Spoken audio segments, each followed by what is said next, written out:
what we've talked about today, particularly in terms of the different types of applications of AI in the contact center, really help us understand some of the most important considerations. At the top of the list, I would say context.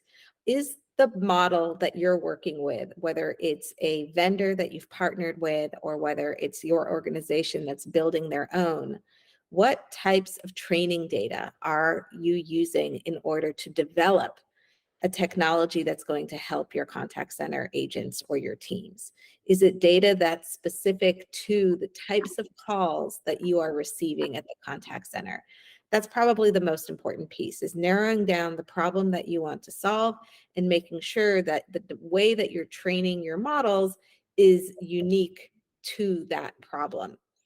The other element to take into consideration, very related, is the whole overall development of that model, the process by which you're building. So not just the data that you're selecting, but how are you testing the model for accuracy? How are you ensuring that there is limited bias in that model and that you're appropriately representing all of the individuals who might use that data?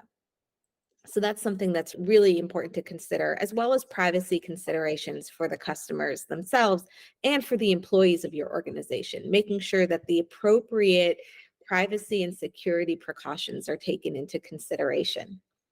And then the other piece, because we are talking about the contact center for large enterprise, is scale.